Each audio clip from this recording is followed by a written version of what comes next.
I'd always tried to post something that would outdo the previous post, which is just like so toxic. It's like a never-ending feeling of like, it's not good enough. Jacob Riglin. You know him as a world-class photographer, a top-tier influencer, and the founder of Jacob Media. But behind the lens, who is he really? The kind of reach that you were getting, the kind of influence that you had was incredible. And I thought that that meant freedom, but you seemed really overwhelmed with the success. How ready are you for fatherhood? I don't think anyone could say they're ready. Like, no way. And for me personally, like Hello.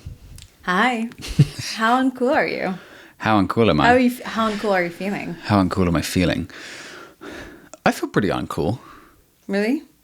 I think so. We went like I loved how this morning we woke up, did our thing, and then just went and found our public swimming pool in West Hollywood and went for a swim. And it just felt super normal. And I just felt down to earth and fun, you know? Yeah. And it was like just nice to go do something different in LA that makes you feel like a resident. Yeah. I found it super funny that it's like, you're trying to not be cool. But then it's almost like it became a thing to prove that you're not trying to be cool. Yeah. And that then becomes like you try to make a point. Oh, yeah. I don't know how to say it, but it's like, it's the proving game. It feels like no matter how you want to be perceived, like you can then be really stuck in this energy of proving. And I want to talk to you about you today. Me about me. How much energy do you think you wasted trying to prove who you are or who you no longer are? I mean, for sure there's been time wasted, especially with the transition from I feel like in a way especially with Instagram, there's always this constant proving, right? So there's this constant baseline proving. And then when you shift from doing one thing to another thing, there's like this added layer of proving because you're like having to show that you've gone from what you're proving in this part to now proving that I'm something else. And I went from just showing photography, for example, and being a photographer to now trying to prove that I am an entrepreneur and a business leader and all these different titles that I don't really know what they are and I'm still figuring out. Yeah, like it adds another layer. Like I used to be just a girl who liked to travel. Then I was a girl who liked to travel and be healthy. Yeah. And then I had to prove to people on the pair that of like shoes that she was wearing and No, but like it's funny how like I started with it compounds. It really genuinely the level of proving compounds with like, okay, so I do this and this is in my locker. I'm a photographer. Okay, now, but I also have an audience now, so I'm also kind of an influencer and I have to have certain metric and prove that I can sell something. I want to have a product and I have this and all these things that you have to then consistently prove to people that you're whatever you're even trying to prove. Yeah. Right? And it's funny. So yesterday we went to see Beyonce in person and I was looking at her and I had so much compassion, not to take away the fact that you're a man, so much compassion to us women because she started with an incredible voice. She was like, I really love singing. Then she had to become a great dancer and a performer, and then she had to be also beautiful and hot and stunning, but also then people were like, whoa, you're sexualizing yourself. So she had to prove that she's a family person. And then now she's proving that she's in her 40s and she's a great mom and she's not aging. And I feel like looking at her, I was like standing in the concert looking at Beyonce and I was like, wow, like this will never end for me. I had to prove that I'm hot and whatever, healthy, sexy as a woman because, young and youthful. Then I had to prove that I'm intelligent because like, oh, she's blonde, so she's probably not. Then I had to prove I know my thing about biohacking science. Then I had to prove that I'm this and that I'm like relatable, that I'm also uncool, that I'm not, lost touch with reality. And then I'm like, it just gets to a point where I'm like, I'm kind of tired of proving, It's like, it's really hard. So speaking of proving, when we first met, you were at the top of Instagram. I know it sounds really funny, but when you got into the platform early enough, the creators were quite limited. And when it came to travel space, you were like a true celebrity. Like you had the celebrity status of being at the very, very top. And you were taking photos that people didn't even understand how you took them. Like, it was one of these things that people were like, wow. And it's funny, I don't think we can achieve that in Instagram anymore with the AI, with editing, with the amount of even just the freedom in travel that's changed since we were going to places. And but anyway, so when I started travel blogging, you were already at the top, and the kind of reach that you were getting, the kind of influence that you had, was incredible. And when we started dating, I thought that meant freedom. Like, you're at the peak, but you seemed really overwhelmed with the success and like being on top and feeling like, wow, I have to now prove to everybody I'm the best, and there's so many other people, and you never really called yourself the best, right? And you had that void. And so I want to ask you like how that has changed, right? Because it's like I feel like big part of your stepping into your fullest expression of masculine was not wanting to prove anymore. Yeah, I mean, I feel there's a lot to unpack there, because I think at the early part of our relationship in 2020 was like, and I've talked about it before, it was this like massive transition away from what was predominantly the main focus on Instagram, which was photography. And I think I'd always tried to post something that would outdo the previous post, which is just like so toxic. It's like a never ending feeling of like, it's not good enough. And that was my mentality. Like, what I put out, just so much of what I did to me wasn't enough or wasn't good enough. So then I would talk down to myself, be very hard on myself. And I think the 2020, 2021, that time was then a shift into away from photography, much more video focused. Reels came out, more prioritizing that. And I definitely felt like dating me that wanted to do videos instead of photos. No, I mean, no blame to you. Like, we've shot some amazing stuff, and I absolutely love that. But for me, and what I felt, I didn't know necessarily where that journey was going next. Yeah. I think I allowed myself to take a step back and look at it all and be proud of where I got to in this point, and then be excited for what's coming next. Instead, I've just kind of sat in limbo and felt overwhelmed and felt like, oh, the industry is changing and I'm not a part of it. I don't know what to do. Like, should I go in this direction? At one point, I think I was working on like 7 different things. And I remember saying to her, I was like, oh, I feel good when I'm working on all these different things. But really, it was just me not knowing what I wanted to do and not knowing where I fit in. Yeah. And I think like looking back, I'm like, it's not fun working on 7 different things, trying to do, can't do any of them 100%. Right. Yeah. So I think I definitely had a challenge, and I think for sure still do. Like, I don't think that's completely gone, but I think I'm much more comfortable in the idea that maybe I don't rely on it so much. Yeah. It being Instagram and posting for selling, but as my incredible wife tells me every week, it's not something to throw away. Yeah. And the importance of a personal brand and the importance of putting effort and energy into it, because ultimately the success that's come from Jacob Media or other things is because of my personal brand being the backbone. Yeah, and I think the part that inspires me the most about your journey is that when you became one of the best photographers out there, and the need for videos came out and reels, and everyone was like, forget the photos, we now just do video. And every brand, every hotel wanted videos instead of photos. And every single photographer I know became a videographer. And they're like, okay, now we're doing videos, so we're doing both, right? Yeah. And you were the only person that I know, and I'm aware of, up until today, that said, I'm actually not going to do a video. I'm not going to film video. I'm staying with photos. I'm a photographer, and that's what I'm going to do. And I remember thinking, I was like, wow, that's super brave, because everyone tells you, every brand, we need this video, going to pay you insane amount of money for video, and can you just snap a couple of photos on the side? Like, it was never a priority. And you stood your ground and not only started making money from photos, you also started a whole business, Jacob Media, around your photography. Well, I think in a way it was more like, it wasn't even that the primary ask was photography. Like you said, it's very secondary. But I think the realization for me was like, and it was actually the earliest part of who, not how, in a way, because like I would never say no to a video job. I would just go, oh, cool, I know some great videographers. I'll just bring them in to do it. And that was essentially the start of Jacob Media, where it's like, oh, cool. Like, yeah, there's still photography deliverables and that happens, but it's like, it's a nice add-on, but like 80% of the work we do is video. And it was cool, I can build a team and go out and do it and execute, and I can still say yes to these jobs, and I can essentially own them. Yeah. And have people do it. So that was kind of like the early entrepreneurial feeling of like, oh, wow, I can work with people to do this instead of feeling like I have to do it all myself. But that's extremely smart, because most of us, when we're being told, hey, can you do this and this? We're like, okay, I'll learn it and I'll just do it. And you're like, no, I'm actually a great photographer. I'm not going to switch It's to also video. by the time you like learn video, like I can edit a video, as you've seen, like edit a nice video and do that. And it's like, it personally feels like way too time consuming for me, and I can't be asked. I also realized the learning curve. It's like, great, I'm going to spend 3 or 4 years getting really good at this. That just feels like a waste of time to me, when there are people that are already crushing at it that I can hire, pay their rate, and we're good to go, you know? Yeah.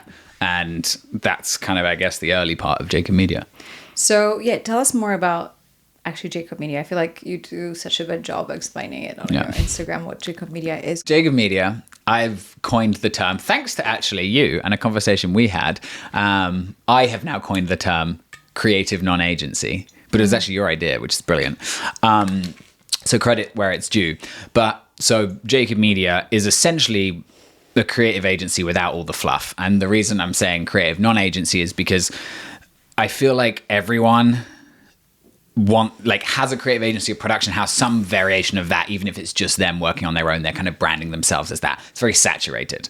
And I feel like then the bigger creative agencies, you end up having that, they have a ton of clients. Every client is kind of just handed off into the mill of people that they work with. They're not really taken care of. It's kind of just, oh, cool, what's the bottom line? What are we going to make from this client that we bring into our agency? And it doesn't feel very personal, and it doesn't feel very efficient. And I feel like there are so many brilliant parts of a creative agency, but so many shitty parts and so much fluff and unnecessariness that Jacob Media is going to fit in the middle and go, cool, we're the creative non-agency where we bring the expertise of a creative agency, but do it fast, efficiently, and personal, that it makes it feel like we're an extension of your own team, and we just come in, work closely with you, and make it a really seamless, fun process. And that's how we approach it with all of our clients. So we do photo and video productions, social, commercial pieces across the board in a ton of different industries, working with amazing talent to essentially bring to life creative for brands. Not just the production piece. That's why I don't like calling ourselves like a production house or agency, because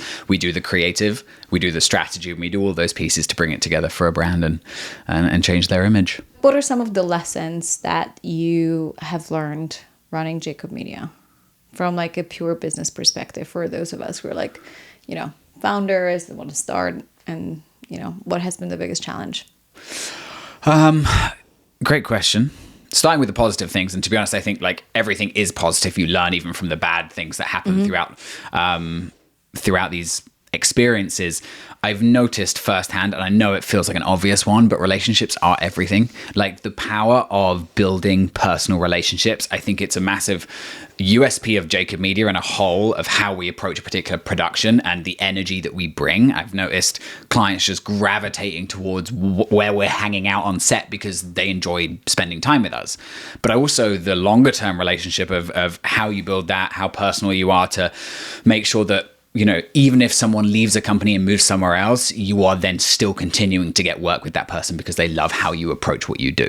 Yeah. So I think that's been a massive learning for me. I think there are other times, we're working on a production at the moment, which has been, we definitely overpromised on what we can do. And or you get too excited because it's cool.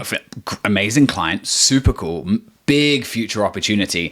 And when you come from the social media world, like you're just hyped to create something. Like you're like, fuck yeah, let's do it. Let's get a helicopter. Let's fucking do this. Let's go. Like it's just you're like horses, helicopters, drones, cars, desert. I'm like, okay, well, we're going heli skiing. Like it's like you just get so excited, and the opportunity is amazing. Like I said, the future potential opportunity is there. But I think in this particular case, we definitely overreached. And it's like, but we're doing it. And now we're so far in that we're like, well, we might as well just put 100% of the budget towards creation, take zero cut, no one makes any money, but you're doing it for a bigger purpose.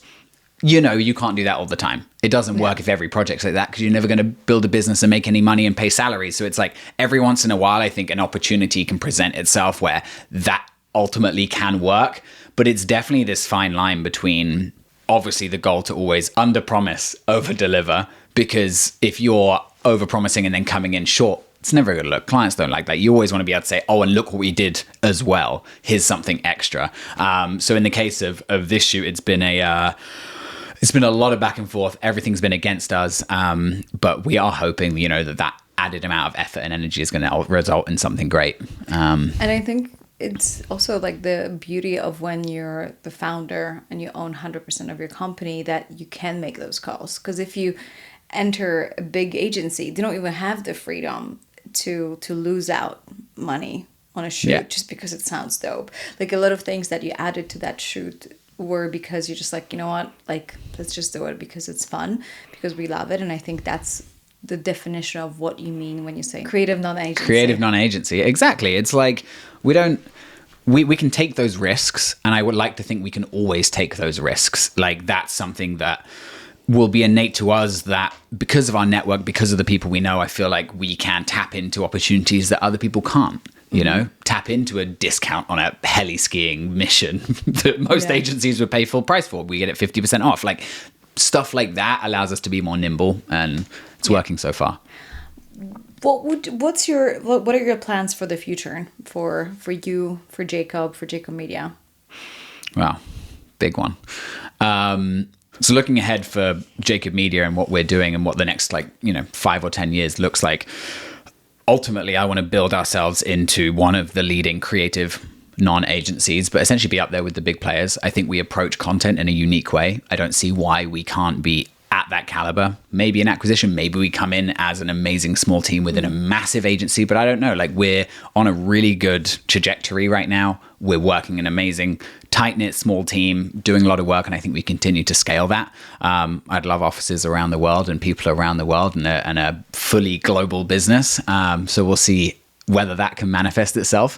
For the personal brand, for Jacob, I mean, it's been nice talking a little bit more about this journey of what I'm doing business-wise. It's obviously amazing talking about our relationship and what we do here and our podcast and all of this stuff. So putting more effort and time into that with just, I guess, more intention behind what content is going out instead of the somewhat lack of care that I've had for a long while. I care about, you can see when I post photos, I care a lot more about how they look and what they look like and other stuff. It's like, oh, okay, cool. Yeah, whatever.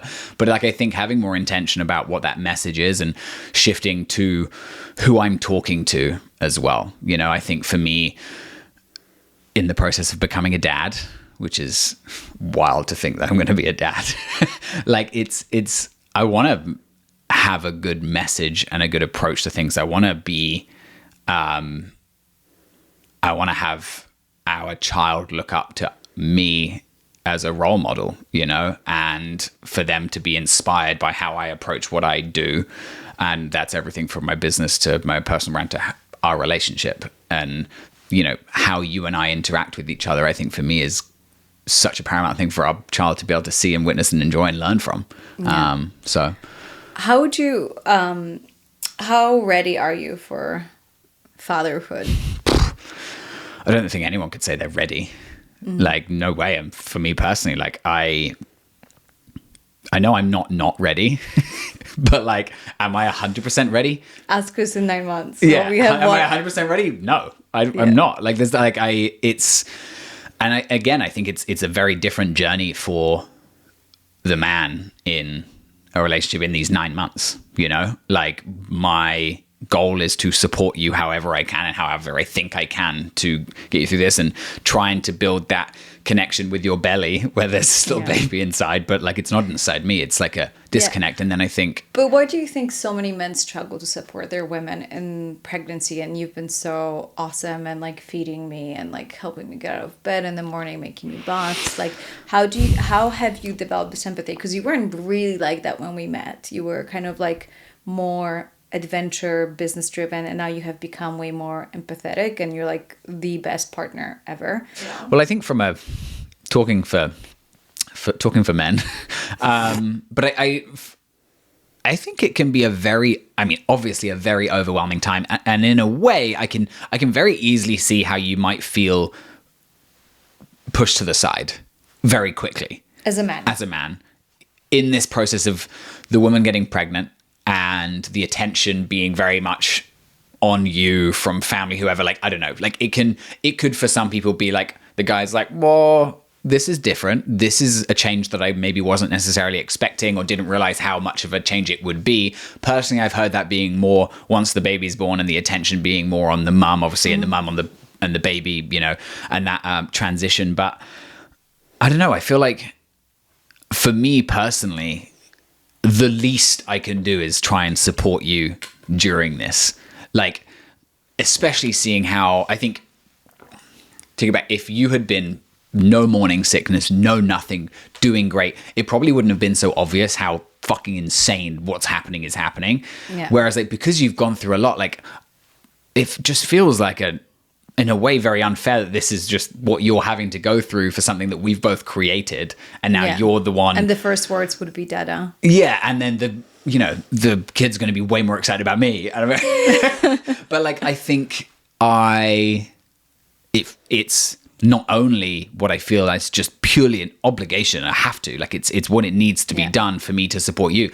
It's just, I know what is innately the right thing to do as well.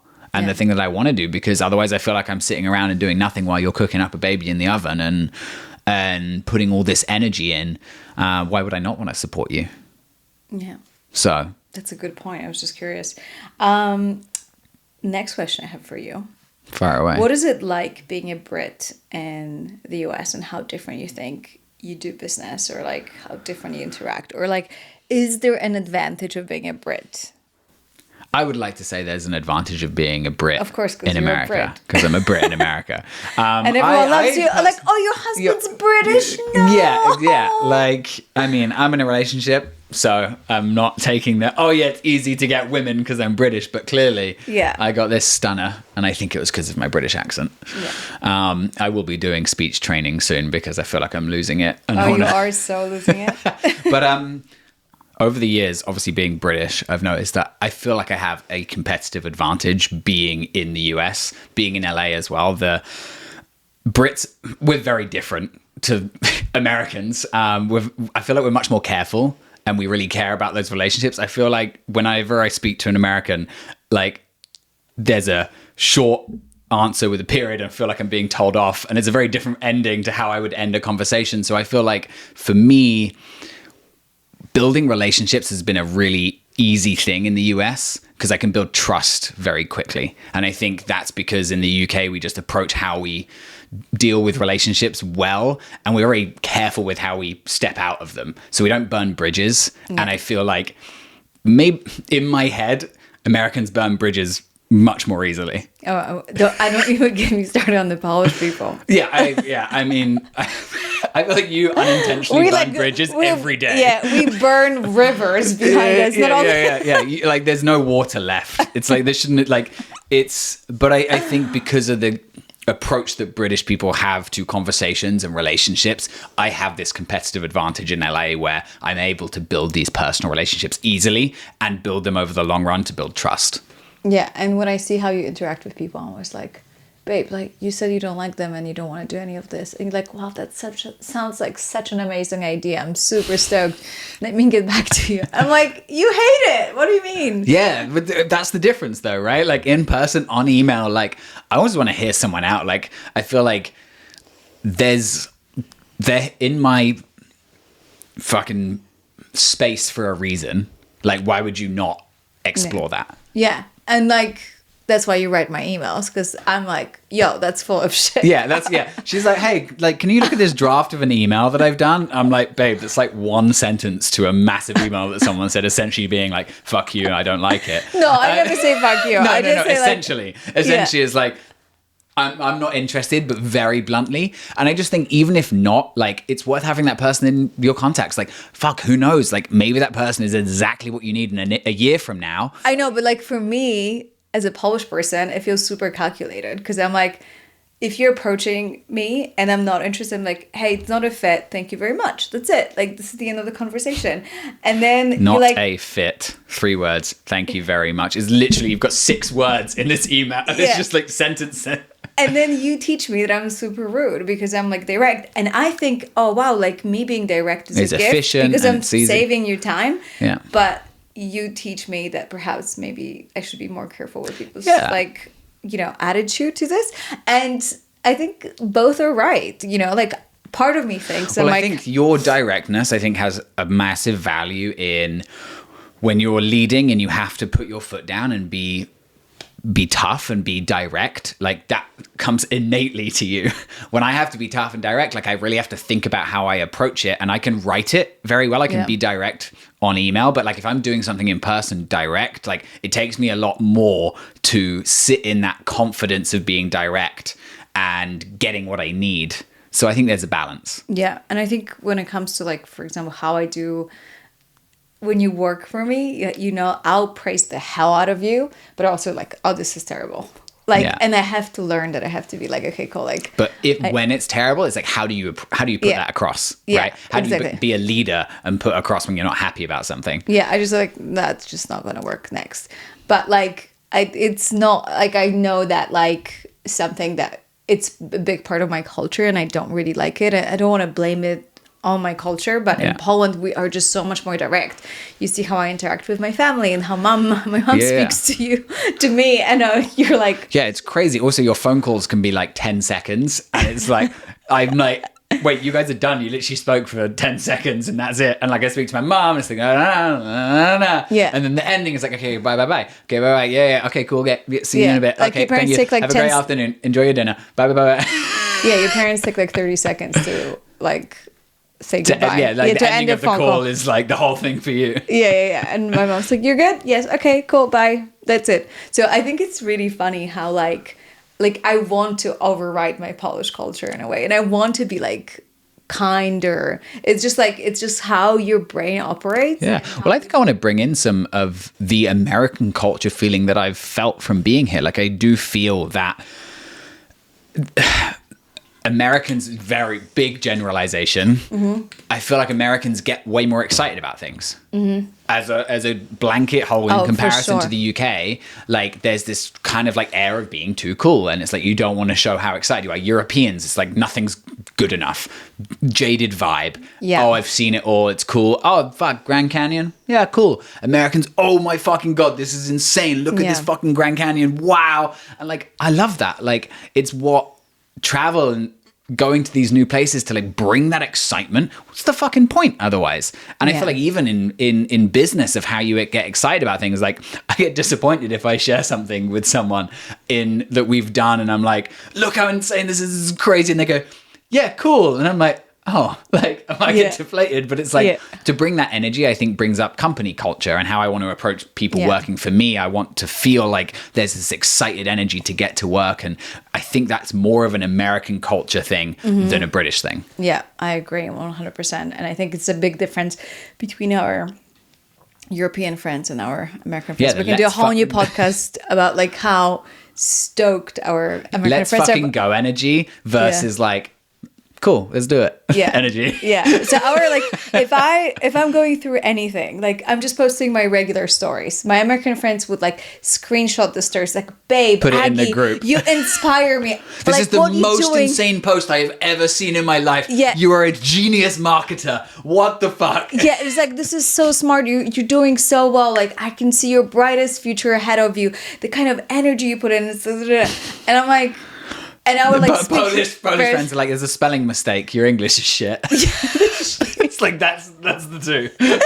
And I'm like, okay, cool. Yeah, so they definitely keep you grounded. My American friends, I'm like, fuck, I'm invincible. This is great. And my Polish friends, I'm like, go back to I do feel like there's a contrast as well. Like my British friends just take the piss out of me. Oh yeah, that's like, another level. Because it's like, because they're like, they don't give a fuck about Instagram, all of that. It's like, and they're just like, oh, look at you doing this thing again. Oh, you look like a fucking idiot, blah, blah, blah. And then my American friends are like, yo, this is dope, look amazing, such a cool experience. Like it's just different. But the American friends are the ones that I've met through Instagram, so they have a different perspective as well. Yeah, and I think this also comes back to being uncool, because a lot of times Europeans think Americans are not cool. Yeah. And they're like, oh, they're like, you know, like loud and whatever. I'm like, I would take the uncoolness of American loudness and being hyped for people and being any like day. You are freaking crashing. I think this is incredible what you're doing. And they like they let you shine versus I feel like Europeans are looking for reasons to bring you down. Yeah. I think it's also like it feels good to celebrate other people. That's the baseline of it. Like when I go on, like see like one of my best friends, Jeremiah, like he like say like he's doing something cool. I'm like, fuck, this is amazing. What an incredible video. Like, you know that's transferred to him getting pumped and then saying it to someone else. And it has a knock-on effect, that positivity. But like, I think people are often just too guarded to want to say how exciting something is or cheer on someone else, you know? Anyways, anything else you want to add about Jacob Media? Always looking to work with loads of exciting people with the stuff we do. Your favorite client? My favorite client? I mean, Marriott Bonvoy. It has to be. Yeah.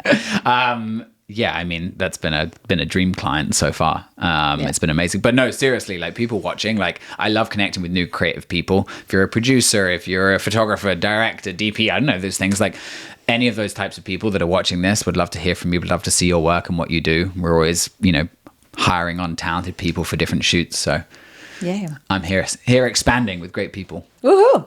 Thanks for watching, guys.